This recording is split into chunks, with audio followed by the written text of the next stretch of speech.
Somewhat ironically, I think Thriller Bark is an arc that is totally overshadowed by the preceding Sabaody. Namely, the crushing defeat that shapes not only the next 5 arcs, but also the single biggest transformative moment in the series with the time skip. And because of that, both I myself when I was first watching the series, as well as I think many others, tend to overlook the many great parts of this arc. Some of which I would still say are best in class even today. And no, I don't say that just because the Florian Triangle, Ghost Scroll, and Brook are introduced, by the way. There's a bunch more stuff. I think the core strength of this arc can be summarized with disrupting the status quo. This goes for everything from meeting Brook and him tagging along essentially right away, to the introduction of his Devil Fruit, which I still believe holds the key to understanding the fruits themselves, to the way the major battles are done, and eventually the entire upset that is Kuma's arrival after all that fighting is already done. At just about every step, we see things that we haven't really seen before, or even since. Oda has always been really good with world building, variety of visuals and general settings, introductions to new stories and characters, and everything like that. So today, I want to specifically focus on the latter half of the arc, Moria as an antagonist, and really the climax as a whole rather than the setup. And something that I think illustrates that beautifully are all the individual battles we usually see. Now, before we move on, I need to make one thing clear. I am not a fights guy. Like, at all. If I had to rank my favorite things about One Piece, fights would probably only come in after like Jin or something, I don't know. In my opinion, and yes, of course I know this is a shonen, fights shouldn't really be used as just this checkbox for mandatory action in an arc, but rather as a actual storytelling device in and of itself. Best examples of this is stuff like Luffy vs Usopp, the burning of the flag atop Enies lobby, the defeat at Sabaody, and so on. All of them are fights, yes, but at their core, they are more so about individual character narratives rather than just defeating the big bad guy. Even Zoro vs Mihawk, initially it is just a fight, but it very quickly becomes so much more. And that's sort of my biggest pet peeve with One Piece, because as much as they're fun to follow, some of the fights do feel really telegraphed. And that is also not helped by the fact that most of them are usually mirror matches. We see a dude with a sword? Yep, chances are Zoro's fighting that one. The other strongest one, sometimes even specializing in martial arts himself, yep, Sanji's fighting that one. The primary antagonist, obviously it's going to be Luffy, the fight's going to take longer than all the other fights, and we will already be in the escape phase as we finally see Luffy triumph. Funnily enough, that's why the so-called weakling trios fights are often among my favorites. It's exactly because they're all about some wacky solution to a problem rather than just fighting. Even on Thriller Bark itself, I think Usopp vs Perona is a very good example. Like, let's be honest, Ghost Girl's power is just broken OP. Yeah, now we have Haki and all that, but at this point in the story, she can wipe the floor with the entire crew. Minus Usopp because he is depressed. Unironically, genius level writing. And my favorite bits of the strong trios fights are also A, when the key to winning is to outwit their opponent a la Luffy vs Crocky, or B, those moments in between the fights when we get like the bro talk between Sanji and Zoro or something like that. What I'm getting at is that I really want the fights to be more than just step 1, engage the enemy, step 2, struggle a lot, step 3, hit harder and probably win. But saying that, Thriller Bark 2 has all of those familiar mirror matches. Zoro takes on Ryuma, surprise, a swordsman, Sanji fights Absalom, who's, another creep, Chopper takes on Dr. Hogback, which, both are doctors, and so on. But it is with Moria himself where things get really interesting. Even before we get to the actual fight against Moria, he as a character is already unique, and that only becomes more evident in hindsight. So many details about Moria and his crew build him up as this horrifying force. But everything we see initially almost points to the contrary. This is the captain of the largest ship in the world. Even with his bounty frozen, it still sits at a very respectable 320 million. He has single-handedly terraformed the entire island, something we'd only ever see with Emperor or Admiral level fighters. His former crew is also named in his name, something that, again, we only ever see with the likes of Rox, Roger, and the Don Quixote family. And on top of all of that, we immediately see that he is quite knowledgeable of the new world. But the thing is, when we meet him, he doesn't really care about, anything. Yeah, he talks about becoming the king of the pirates and whatnot, but he seems oddly passive. Leading up to this point, every major antagonist has had an immediate presence that largely shaped everything we were seeing. Enaru and Skypiea, Lucci in both Water 7 and Enies Lobby, even the secretive crocodile. Each and every one of them had this air of dominance. We were now in their territory, and they alone decided the rules of the game. Now that Buggy's backstory with Shanks has also been recontextualized, he is sort of the closest comparison to someone like Moria, but even he was a whole lot more proactive. With Thriller Bark on the other hand, it's not really Moria, it's the island itself and the many horror-inspired inhabitants that create this slightly different form of danger.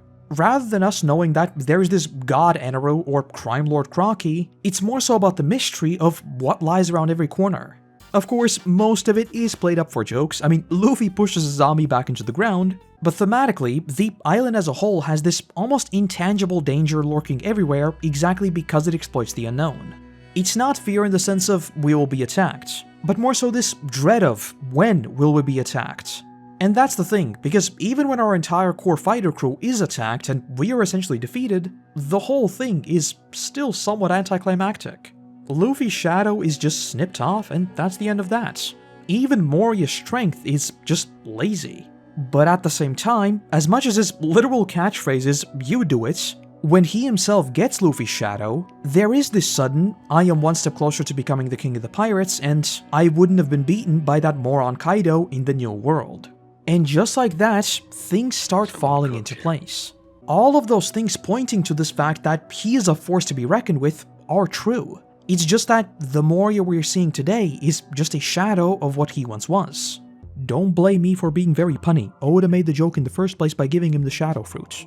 This is someone who was crushed in the new world by one of the strongest people around. With the benefit of hindsight, we know that a whole 2 years worth of training and a handful of more islands worth of experience still wasn't even enough for Luffy to beat Kaido. But unlike Crocodile, who too was defeated by an emperor but eventually came back to start Baroque works, Moria lost everything. Apathy took over. He no longer had any drive because he thought he lost someone. He thought he was alone, and so his motto became just "you do it." And that's where I believe the true tragedy of Moria lies. Based on his ship, bounty, and everything else I mentioned earlier, I think once upon a time he was very, very strong. And despite his nonchalant attitude of pushing his subordinates around, he did, and he still cares for them. When he'd pop Shadow's Asgard, he does do the typical evil monologue as he enters his next phase, saying, "Oh, I have evil armies and whatnot." But really, he is just explaining why he is the way he is, and why Thriller Bark is this horrifying nightmare of stitched together people. He lost his crew because they were alive. This whole island is effectively his coping mechanism for just dealing with the death of his crew. Yoinking people's shadows and putting them into different people appears extremely selfish and that he just wants to command them around. But really, I think he just wants them to be strong so that he can never lose them again. His only bit of remaining pride is building back his crew and getting revenge on Kaido, the man who took away everything from him. He literally tells Luffy, if you continue your voyage, the only thing awaiting you is death. With your strength, the new world is far out of your reach. It looks like you've gathered pretty good crew members, but you're going to lose it all. And yeah, he is right. In his own twisted way, this is advice. Sure, it was technically Kuma who not only saved us, but gave everyone business class tickets to individually picked out training arcs. But at their current strength, they wouldn't stand a chance in the new world. Even 20 years after his defeat and 10 years after starting to build this army, Kaido is the only thing on his mind. He might seem like a lazy, laid-back, selfish shallot head, but deep down, there is boiling hatred. As he himself says, no true pirate would fear death, and he doesn't. His one and only goal is throwing everything he has at Kaido all over again. And it's through that we also get what is still, if not my favorite fights, then definitely top 5 material. It is this fight against Oars, and then Moria himself, that hammers home this point of the crew's combined strength, and how even that would lead them into a cold brick wall that is Sabaody. That's not to say that it's perfect. The whole Shadow Nightmare Luffy thing still sticks out to me like a sore thumb, for example. Yeah, it is there as a band-aid fix for the internal logic of the series, as the crew really wasn't meant to win here, and I also think it is hinting towards some sort of Blackbeard connection that we will definitely see come back next year and tell me I was right, just like everyone roasted me for calling Kuma pacifist. Oh no, he's a pacifier, don't you get it? He's pacifying the pirates. No, he's not. I knew he was a pacifist all the way back here. Sorry about that, I get a little bit emotional there, but yes, this is still easily the weakest part of the fight for me. Setting that aside though, the rest of the fight is exactly what I think is lacking in so many later arcs of One Piece. The crew fighting as a single unit. The fight begins with the juiced up Nightmare Luffy softening up Oars and Moria to, again, I think just level the board. But unlike other arcs where the mirror matches are happening in tandem, this time all the other threats have already been defeated and the entire crew stands against Oars. We already have this beautiful contrast of the entire crew fighting against a puppet of Moria's, very clearly contrasting the worldview of Luffy and Moria. Obviously, much of Luffy's and of course also Zoro's and Sanji's stories are about making sure that their crew is safe and that they just don't have to fight. But at the same time, I think having all of them weave together this dance of techniques to beat back this impossible foe is exactly what makes the Straw Hat Pirates a force to be reckoned with. This is not some prideful Giga Chad claiming that he doesn't need anyone else. The Straw Hats know that they can rely on each other and that unity is their strength. And even looking past the thematic contrast, this too is a far cry from every battle we've seen thus far. With Crocky, Enaru, Lucci, and even far later Dofi, Katakuri, and Kaido, we do occasionally have people setting up Luffy for success. But even with the likes of Kaido, where we have like 20 different people fighting him alone, it's not so much about the Straw Hats as a single unit, so much as it is about Luffy and his allies, if that makes sense. With Oars, however, it is all about the Straw Hats and their individual strengths. Not as independent fighters as we've seen with Baroque Works, for example, but rather as a group using every single one of their specialties at the same exact time. This is a raid boss, and luckily for us, we've got a very thorough toolkit. We open the fight with Nami conjuring the rain clouds, something that both shows off her knowledge of weather and the wackiness of the Grand Line, as well as the engineering prowess of Usopp since the Climate Act is his invention in the first place. Right on the heels of that, we have Frankie and Usopp working on the weird and wacky Cold Cannon to immediately take advantage of Nami's attack and freeze Oars in place. Now that he is rooted and old Dr. Choppa has identified the ultimate weak spots, we see him and Sanji line up the now immobilized Oars for Luffy's strike. Even Brook, someone who's been with us for a grand total of 1 day, has already found his place on the crew, with him and Robin quickly working to boost Luffy up. And with Robin, it's also important to note that this is her first proper fight alongside the Straw Hats after the entire emotional roller coaster that was the Water 7 saga. So I think her being the one to now hold up Luffy and this new member in Brook I think is also very, very fitting. She has found her family. She doesn't fight for just survival anymore, but rather for her crew. And just like Luffy declared war upon the entire world for her, she'll support anyone who needs a place among them. And so, right alongside Luffy, she welcomes Brook with open arms. And finally, there is Zoro doing what he does best, delivering a critical slicey-dicey for Luffy to finish him off. Even small things, like the crew all encouraging each other with every move. Unlike Moria, who has grown apathetic and believes that power alone can allow him to rise again, the Straw Hats understand that there is also the intangible strength of true teamwork. Luffy is their captain and he is their strongest. But in this dance of swords, climate acts, and wacky goofy technology, he is but one step and there is no dance without the rest. And even after Oars is defeated and Moria goes into his final phase, we again see the same thing. Moria relies on strength alone. Zoro and Robin even note that he has grown too prideful and that he has lost control over all the shadows. Luffy, on the other hand, just tells his crew that he's going to have to go all out for a little bit and asking them to take care of whatever comes next. It's during Moria's final hurrah that I think all of those themes are solidified. Moria has been consumed by the shadows, consumed by his own demons. When he asks Luffy, "Why do you think you're so indestructible?" that is a cliche evil villain taunt, yes, but it is also a question that I think he asks himself. Did he lose his spark, his own fighting spirit, his own resilience against defeats? Why? Were these decades worth of amassing shadows really what he wanted to do, or just a desperate attempt to hold on to what he's lost? This charade of infusing shadows into weird stitched up creatures, is that really building the army he promised, or is it just a way to boss people around while feeling like there are people around him and just sinking further into apathy? But with Luffy, it is of course the direct opposite. He just bluntly says, "Rubber bounces back." And that single line is Luffy. He might not be the strongest, he might be crushed over and over, but he will always bounce back. Something we'd be seeing throughout the entire following saga and, well, 2 years in universe. That is his greatest strength, and it's not his devil fruits. Moria could easily continue grabbing more shadows and juice himself up too. But no, because it's Luffy's mindset that allows him to get back up. The tragedy of Moria is that instead of focusing on what he still has, he only focused on what he lost. Where Luffy remembered his crew and kept going for them, Moria just couldn't move on. But like we'd see later with the Rocks Pirates, even a crew of the strongest people in the world were defeated by separate powers used in conjunction. Moria never saw that. He believed that replenishing his infinite armies of shadows would allow him to get back up and strike back at Wano. He didn't see the value in that unity that the Straw Hats had, and that is also his downfall. He stole people's shadows, Brook's shadow, he stole their dreams, their lives, all in hopes of filling in the gap that was left behind in his world. He was crushed once, that much is true, but all wasn't lost. He still had his own life. He could even still pursue that rivalry against Kaido, but he never did. He told himself that that is the plan, but it's been decades. He just collected that darkness, literally reshaping this entire island, turning it into this poor circus, just weighing himself down day after day. Luffy, however, shadow or no shadow, he bounces back. He lost his crew, he held his dying brother in his arms, fell into a comatose state himself. But just as that flame was about to go out, he didn't give up on hope. That is the fight we see here. Oars versus the Straw Hats is a test of unity, of their bond and how they make each other greater than ever before. They don't steal someone's dreams, their achievements, their lives, just to build themselves up. No, that is why they're a family, they just build each other up.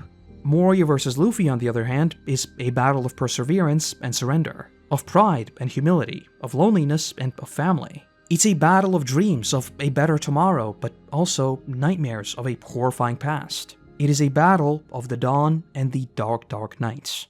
But unlike many other antagonists in One Piece, Moria's story sees a very quick continuation. We see Hogback, Absalom, and Moria himself just flee the island almost immediately. So, right from the get-go, we are shown that this group of baddies weren't just a group of baddies. They weren't just afraid of Moria or just paid off by Moria or anything like that. Even when defeated and completely out cold, he is still saved by his allies, implying a far deeper true connection. But the thing is, even after getting away with his life and even his allies, his appearance in Marineford once again shows that nothing has changed. As soon as he sees Oars Jr., he immediately just wishes to basically repeat what already happens. And of course, the same thing does happen. He is blasted by Jinbei, and after the war itself ends, we see that either the elders or perhaps even Im himself have ordered a hit on Moria for the simple reason of being weak and a liability to the warlord system. And here, I think it's very important to note that they never even removed Hancock, someone who literally fought for the other side. But they did remove Moria, someone who we know hasn't changed. So in terms of the story that we were seeing, I think this was Oda again showing us how these grudges and even half-baked ideas of revenge simply won't fly in the New World. Even now, after already having been defeated, he considered himself mightier than he truly was. And this time, he almost paid the ultimate price for that. And I say almost, because just like shallots have layers, old Shallot Head has layers of immunity because, yet again, Absalom manages to yoink him and they flee all over again.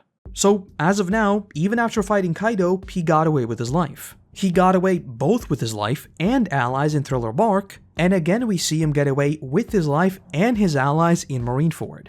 And so, when we finally see him return to the story in Wano, we see a very interesting development. Because this time, it's not him that needs saving, it is Absalom.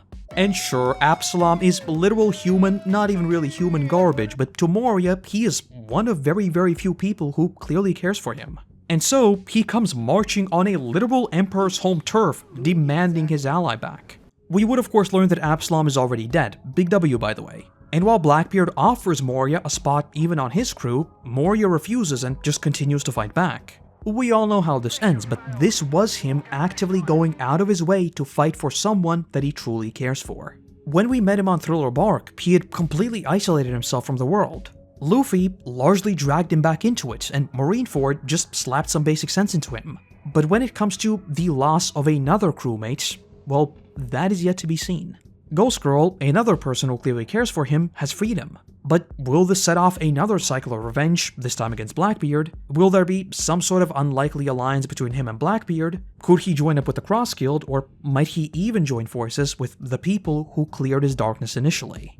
I have long thought that Blackbeard's black hole power plus Moria's fruit would be something else entirely. But as much as that would be just insane destruction, I do kind of hope that Moria manages to just finally bounce back, just like our good old rubber boy. He clearly values his remaining crew, and he's been slapped around for long enough. So perhaps eventually, his shadow stealing ability might turn the tide in our favor against some other shadowy individuals.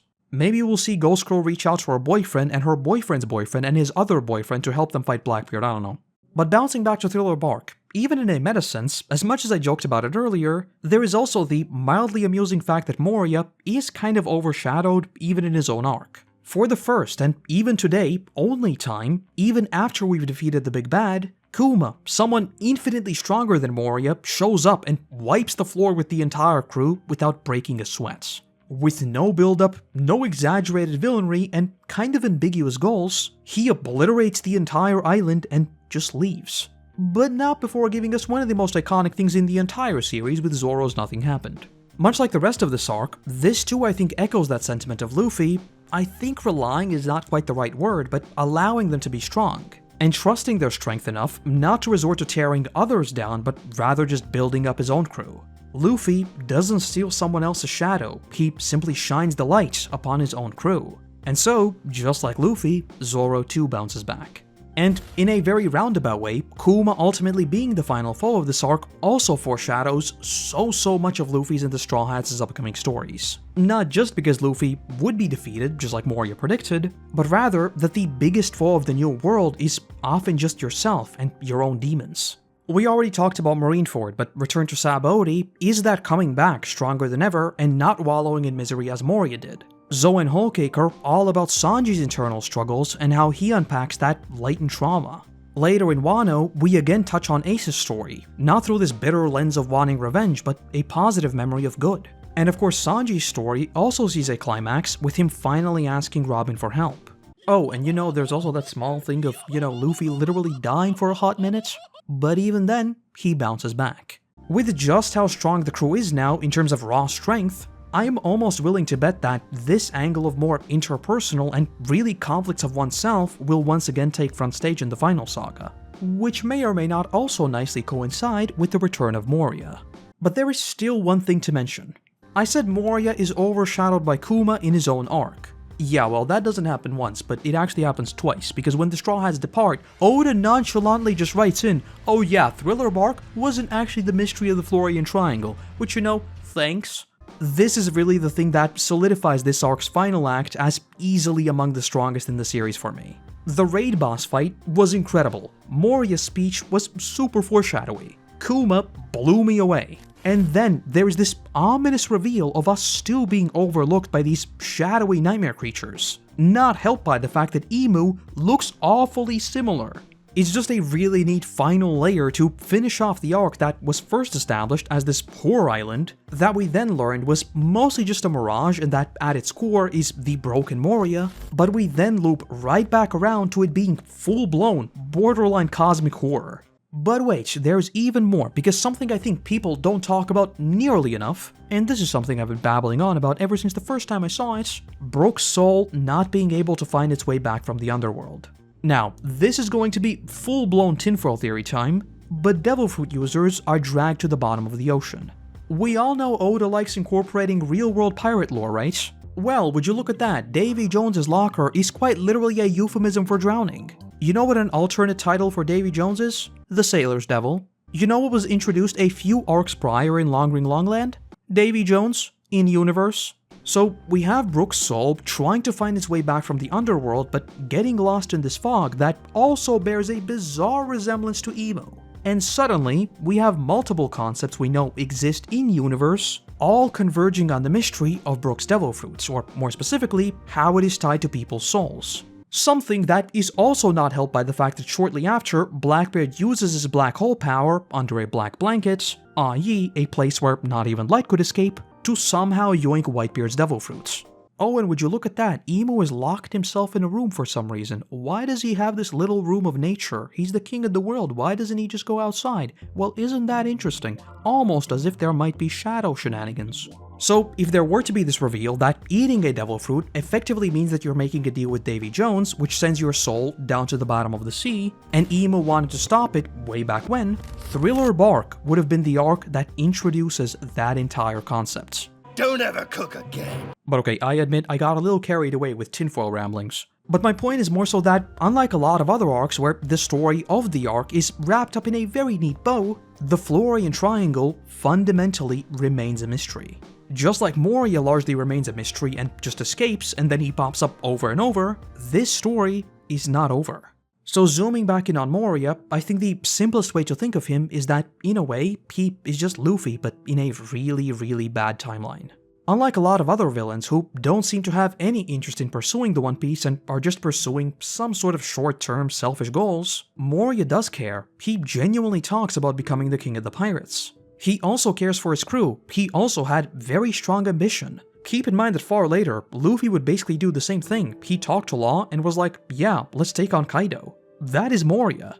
But what sets them apart is that Moria never got that intervention that Luffy got in Sabaody. With stars in his eyes, he sailed right into the new world and came face to face with his true cruelty. He didn't lose his crew to Kuma scattering them and saving them. He lost them to the Beast Titans, whose brutality we've seen firsthand on Zou. He simply broke under the pressure. Just like his own ship, the sunlight never reached Moria. He sunk deeper and deeper into that dark fog and gave up on the hope that the dawn might ever arrive. But eventually, albeit forcefully, it did arrive. Not just that, his greatest foe too was defeated by the same person who parted those clouds. So now, it'll be up to Moria to decide whether he really wishes to repeat the same story all over again and face the inevitable defeat at the hands of Blackbeard, or will he switch sides, knowing that the only thing that can cast an even longer shadow is light. And that's the video. Because I babble on about One Piece just about every single week on the second channel, it's easy to forget just how long it's been since I did anything on the main channel. So it is very good to finally be back. Considering how the manga is going right now, maybe the One Piece saga will make a return relatively soon. At this point, I've got no idea, I guess we'll have to wait and see. Regardless, I've got plenty more main channel One Piece stuff in the works as well. This was actually meant to be the second video, but like the first video would have had one of the Moria points in that one, and then it really wouldn't have made sense, so I decided that I need to add Koroto lore on top, you know. I feel like a lot of the stuff I'll be making about One Piece on the main channel now is sort of going back to my original series and really explaining my current opinions on my old opinions. I talk a lot about it on live streams and whatnot, but my thoughts have changed very heavily ever since I binged the series. Regardless of what people thought, that was my first time through and I binged the entire thing. I really didn't think about it that much. Now when I go back, some of my opinions are downright insane, I don't agree with them, we need to rectify that. But anyway, with that, I want to say a massive thank you to our current patrons and YouTube members who allow me to produce even more of these for you all. And let's also give a warm welcome to the newest members of the team, Vide, or Vide, I don't know, Axios, BIC, and Just Dennis 1. Without you, there'd be a whole lot less of my rambling, so seriously, thank you. Other than that, I want to say thank you very much for watching, I hope you have a great day, and hopefully, I'll see you in the next one. Bye-bye!